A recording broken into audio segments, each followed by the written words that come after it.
होगा, देना होगा, देना होगा, धरना होगा, धरना होगा। जिंदाबाद जिंदाबाद जिंदाबाद जिंदाबाद। तुम संघर्ष करो, हम तुम्हारे साथ हैं, तुम संघर्ष करो, हम तुम्हारे साथ हैं, हम तुम्हारे साथ हैं, हम तुम्हारे साथ हैं।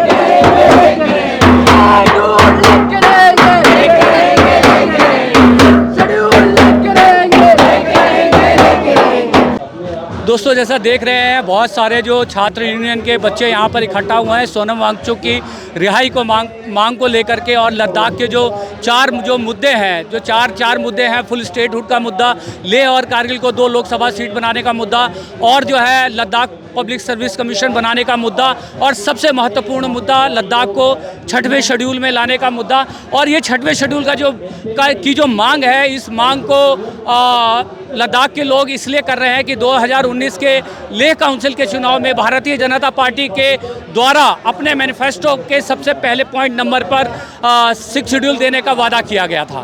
दोस्तों मैं आपको बताना चाहता हूं कि कंप्यूटर के लैंग्वेज में आपने सुना होगा हैक कर लेना, कि किस तरह से जो है कंप्यूटर सिस्टम को हैक कर लिया जाता है, किस तरह से मोबाइल को हैक कर लिया जाता है, और जो है आपने बहुत सारे साइबर क्राइम्स के बारे में सुना होगा। तो ऐसे ही जो है लद्दाख को जो है ब्यूरोक्रेसी ने हैक कर लिया है। वहाँ पर जो है जब धारा 370 और 35 से हटने के बाद वहाँ के सारे सेफगार्ड ख़त्म हो गए, और लद्दाख जब केंद्र शासित प्रदेश बना, हालांकि केंद्र शासित प्रदेश बनाने की मांग लद्दाख की बहुत पुरानी रही है, मगर वो केंद्र शासित प्रदेश जो है लेजिस्लेचर के साथ चाहते थे, यानी विधानसभा के साथ चाहते थे, मगर वो नहीं हुआ। आज भी जो है 2019 के बाद तक ये पूरी तरह से जो केंद्र शासित प्रदेश है, जो जिसकी सारी शक्तियाँ जो हैं लेफ्टिनेंट गवर्नर के हाथों में निहित हैं। तो कहने का मतलब ये है कि जो ब्यूरोक्रेसी ने और एलजी ने जो लद्दाख के जो हक और हुकूक हैं उनको हैक कर लिया है। जैसे यदि मान लीजिए आपके घर में कोई बाहर का आदमी आकर के बताए कि आपको अपने घर को इस तरह से रखना है, यहाँ पे आप सोफ़ा सेट रखेंगे, यहाँ पे आप पलंग रखेंगे, यहाँ पे आप टीवी रखेंगे, पर्दे इस कलर के लगाएंगे, तो आप क्या कहेंगे? साहब मेरा घर है, मैं जैसे भी रखना चाहूँ मैं उस तरह से जो है रखना चाहता हूँ। वैसी ही स्थिति आज लद्दाख में है। लद्दाख के जो समस्याएं हैं, उन समस्याओं को जो ब्यूरोक्रेट हैं जो बाहर से आए हैं, उन समस्याओं को नहीं जानते। जब वो उन समस्याओं को नहीं जानते, वहाँ की डेमोग्राफी नहीं जानते, वहाँ की इकोलॉजी नहीं जानते, वहाँ की फ्रेजाइल कंडीशंस को नहीं जानते, तो पॉलिसी मेकिंग कैसे जो है वहाँ के लोगों के हक में होगी, उनके फेवर में होगी। तो ये जो लड़ाई है वो जो है दोबारा से अपने लिए लद्दाख, अपने लिए जो है डेमोक्रेसी को जो है प्राप्त करने की लड़ाई है। कंपनियां बड़े बड़े मुनाफे कमा रही है। इस सरकार में 2014 के आने के बाद मोदी सरकार ये बोल करके सत्ता में आई कि हम देश के 2 करोड़ युवाओं को रोजगार देंगे, हम देश में विकास करेंगे। लेकिन 2014 के आने के बाद मोदी सरकार का एक ही एजेंडा है, और वो एजेंडा है कि अडानी को दुनिया का नंबर 1 अमीरपति बनाना है, और वही एजेंडा के वो काम कर रहे हैं। और लद्दाख के लोग जो ये संघर्ष कर रहे हैं, जेएनयू में भी हमने प्रोटेस्ट किया था, उस वक्त मैं इस बात को बोला था कि बहुत फोर साइटेड है लद्दाख के लोग, कि आने वाले 50 साल में जो लद्दाख की हालत होगी उसको लद्दाख के लोग आज देख लिए हैं, और वो सड़क पर उतर के इसका प्रोटेस्ट कर रहे हैं। लेकिन उस प्रोटेस्ट को सरकार किस प्रकार से दबाती है? बोलते हैं कि वायलेंस कर दिया, हिंसा कर दिया, और वायलेंस कर दिया और हिंसा कर दिया, और इससे जो है नुकसान है, हम इस प्रोटेस्ट को नहीं मानते हैं। बीजेपी के दफ्तर को जला दिया, इस पर भी कहना है। जब ये पूरा का पूरा आंदोलन शुरू हुआ क्या वायलेंट था, वो क्या हिंसात्मक था। मुझे नहीं लगता है कि इस देश में भूख हड़ताल के अलावा कोई दूसरा non violent mood off protest अभी तक बरकरार है। और कई के कई भूख हड़ताल लद्दाख में हुए। लद्दाख के लोग पैदल चल करके आपकी राजधानी में आए। जब वो यहाँ पे प्रोटेस्ट कर रहे थे तो आपने उनको डिटेन किया, पुलिस ने डिटेन किया। इसी साल की बात है। आप उनसे मिले, आपने उन्हें बोला कि हम आपके मांगों पर रिकंसिडर करेंगे, और उसके बाद फिर से आप सो गए। वो प्रधानमंत्री मोदी जिनको इस देश में एक जगह जाते हैं तो 3 से 60 एंगल से फोटो खिंचाते हैं, उनको मणिपुर जाने का फुर्सत नहीं मिलता है, उनको लद्दाख के लोगों की समस्याओं पर विचार करने का समय नहीं मिलता है। लेकिन यदि उसी पार्टी की दफ्तर को जला दिया गया है तो आप बोलते हैं वायलेंट हो गया है, हिंसात्मक हो गया है, पाकिस्तान का एजेंट है और चाइना का एजेंट है।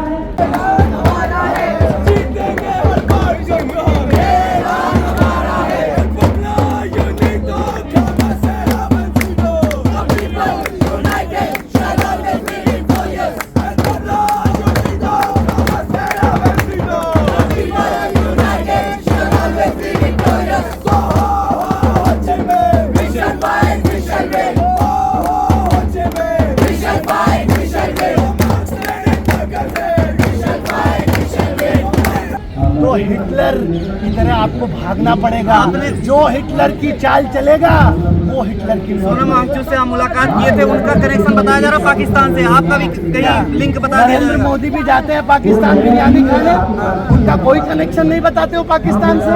6 शेड्यूल एक इतना पावरफुल प्रावधान है जिसके तहत जहाँ भी बहुत बड़ी संख्या में आदिवासी जाति के लोग रहते हैं, उनको जो है अपने क्षेत्र में सारी चीज़ें मैनेज करने का हक जो है 6 शेड्यूल देती है। यहाँ तक कि लोकल न्यायालय तक बनाने का हक देती है। इसमें जो है 30 सीटें होती हैं, जिसमें 4 जो है एलजी के द्वारा जो नॉमिनेट होते हैं। इसके अलावा 28 लोग वहाँ के लोगों के द्वारा, चुनाव के द्वारा, बैलेट के द्वारा, वोटों के द्वारा, मतदान के द्वारा जो है चुन करके आते हैं और अपनी पॉलिसी मेकिंग करते हैं। ये एक ऐसा शेड्यूल है जो आदिवासी लोगों को उनकी कल्चर, उनकी आइडेंटिटी को जो है रक्षा करने के लिए जो है देता है। और उनके जो नेचुरल रिसोर्सेज हैं, बताया जाता है कि लद्दाख में रेयर अर्थ मिनरल्स बहुत बड़ी मात्रा में जो है पाए जाते हैं। और कहा जाता है कि जितने बड़े बड़े उद्योगपति हैं उनकी जीभें लपलपा रही हैं इन जो है रेयर अर्थ मिनरल्स के एक्सप्लोरेशन के लिए। और यदि 6 शेड्यूल यदि मिल जाता है तो उनके नेचुरल रिसोर्सेज को बिना उनकी मर्जी के कोई भी उद्योगपति, कोई भी बाहरी व्यक्ति इस्तेमाल नहीं कर सकता। ये ताकत देती है 6 शेड्यूल। तो जब 6 शेड्यूल की बात आती है, सरकार जो है बिदक जाती है। बाकी सारी बातों के ऊपर बात करने को तैयार है सरकार, मगर 6 शेड्यूल के ऊपर बात करने को तैयार नहीं है। और यहाँ पर जो है तमाम जो JNU से छात्र संगठन के बच्चे आए हुए हैं, आइसा के बच्चे आए हुए हैं, SFI के बच्चे आए हुए हैं, बामसेफ के बच्चे आए हुए हैं। तमाम स्टूडेंट जो फैटर्निटी के जो वो हैं वो सारे आए हुए हैं। लद्दाख स्टूडेंट फेडरेशन के लोग भी यहाँ पे आए हुए हैं आज सोनम वांगचुक की रिहाई की मांग को लेकर के। तो हम कोशिश करेंगे कुछ बच्चों से जो है बात करने की कि उनका क्या कहना है कि आगे किस तरह से जो है ये लद्दाख के जो 4 मांगों का संघर्ष है वो किस तरह से आगे बढ़ता है। हम जानते हैं कि वहाँ पे जो फायरिंग हो रही है वो सिर्फ प्रोटेस्टर्स पे नहीं हो रही है, वो कॉन्स्टिट्यूशन पे फायरिंग हो रही है। वहाँ पे जो क्रैकडाउन चल रहा है वो सिर्फ प्रोटेस्टर्स पे नहीं हो रहा है, वहाँ के लोगों पे नहीं हो रहा है, हमारी डेमोक्रेसी पे हो रहा है। तो ये सब हमको ध्यान में रखना होगा कि लद्दाख के लोग जिनको आज एंटी नेशनल बोला जा रहा है, जो कश्मीरीज को भी बोला जाता था, जैसे हमसे पहले सर ने भी बता के गया कि कैसे वहाँ पे लोगों को इस तरीके का टाइटल देके देश भर में मीडिया में किस तरीके से एक पूरा प्रोपेगेंडा चलाया जाता है ताकि जनता तक बात अलग जाए। आखिर हम जानना चाहते हैं कि इंटरनेट शटडाउन क्यों किया गया वहाँ पे, क्यों बताया जा रहा है कि लोगों के द्वारा पहले वायलेंस की गई। इंटरनेट शटडाउन हो रहा है, ब्रॉडबैंड स्लो किया जा रहा है, वो इसीलिए ताकि लोगों तक देश भर में आवाज ना पहुँच सके और सच्चाई ना पहुँच सके। तो हम सब उस वायलेंस को कंडेम करते हैं, सॉलिडारिटी पेश करते हैं और डिमांड करते हैं कि वहाँ के जो एलजी है वो जल्द से जल्द रिजाइन करे, क्योंकि ये कॉर्पोरेट लूट और कम्युनल पॉलिटिक्स हम नहीं सहेंगे।